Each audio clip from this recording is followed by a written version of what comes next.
About a half-mile down this hollow here, you'll hit the Replete Road. And not too far past the little unincorporated town, what used to be called Pugh, P-U-G-H. That's where this hollow lies. I was given directions how to get up here to this coal mine. And you see right as I was approaching it, there's all types of coal and coal shale waste in front of it. And the directions were perfect, led me right to it. I haven't even looked in yet, but this is it. As you can see near the front of the mine here, which is probably about the center, there's water seeping out.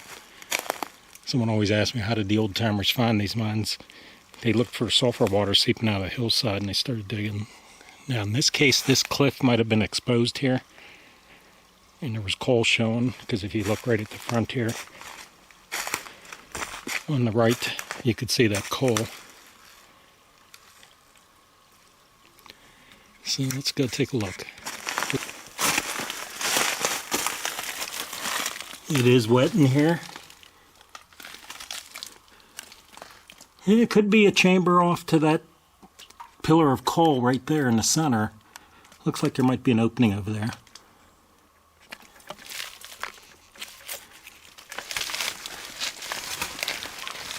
The roof actually looks fairly stable. Hard to say how far back that goes.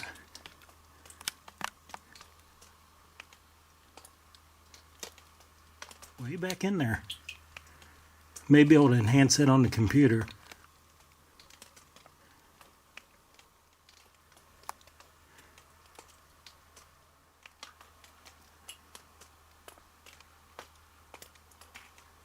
Wide open mine after all these years.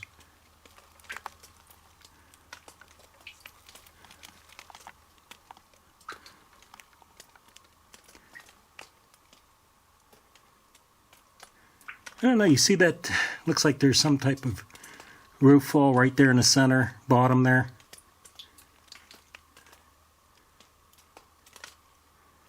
Almost looks, I don't know if that's an old part of an old post. Looks like it's cut off. I don't see any post in here.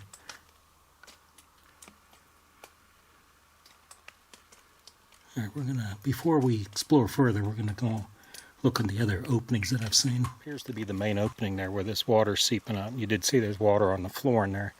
But I noticed this opening under here. I don't know if this is cliff or this was dug out.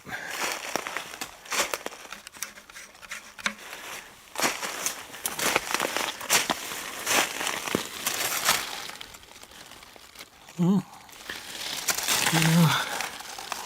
I don't know. Looks like it might have been dug out. They didn't get much, so I guess they moved on to the other side.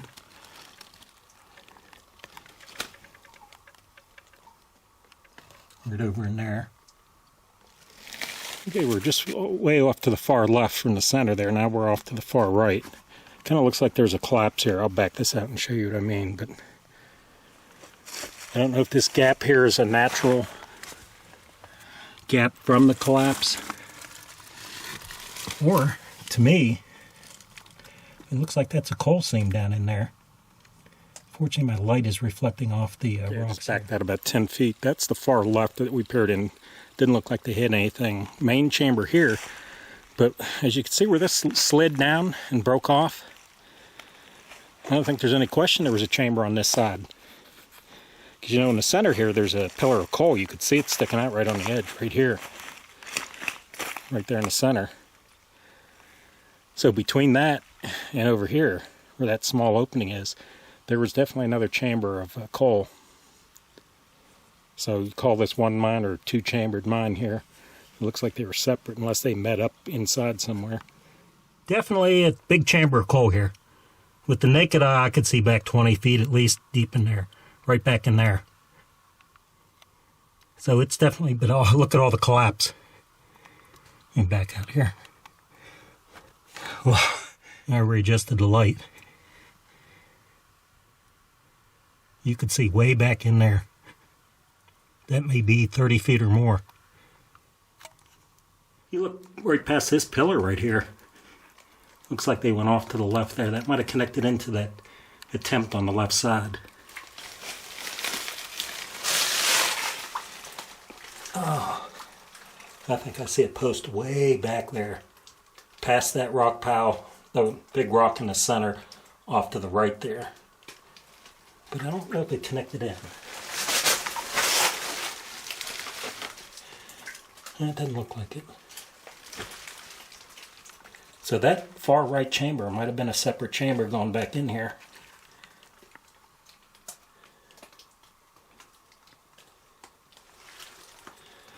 That post is right there. Maybe I'm going to be able to enhance it or not. I don't know. You hear my echo here. I got just right in the inside slightly. That definitely is a post the way that's cut. Someone with a lot of nerve there could crawl in this.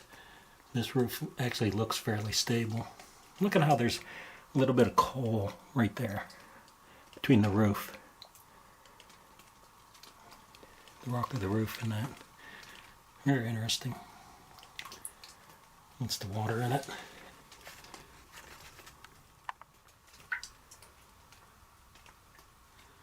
Fairly deep, straight back.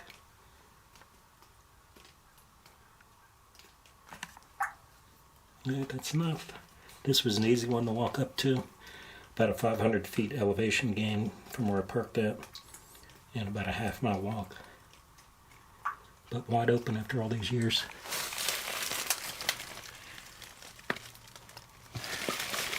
It definitely goes around that over there where all that collapse is.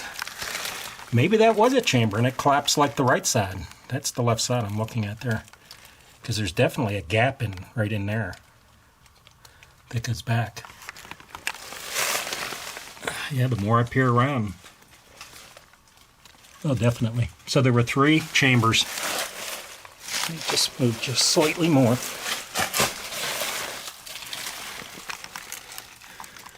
Yeah.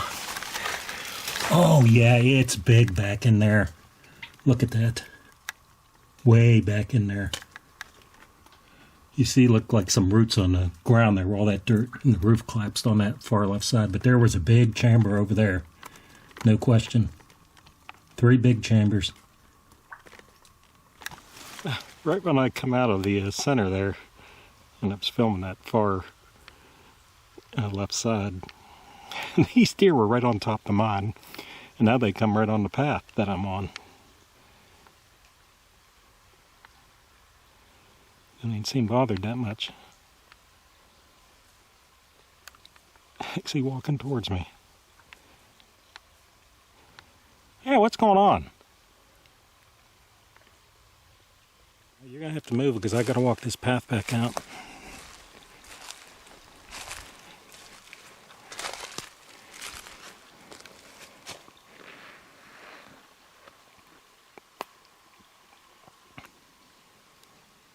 Right at the forks of this hollow, there's a creek coming down each side.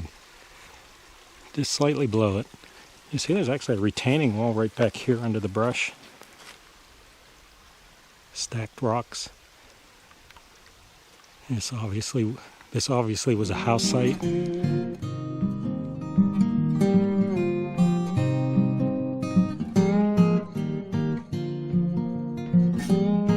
Just a set of steps to nowhere here.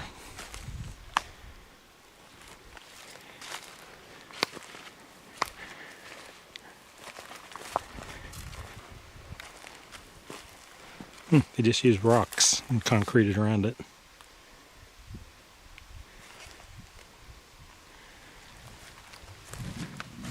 So I don't know the name of this hollow.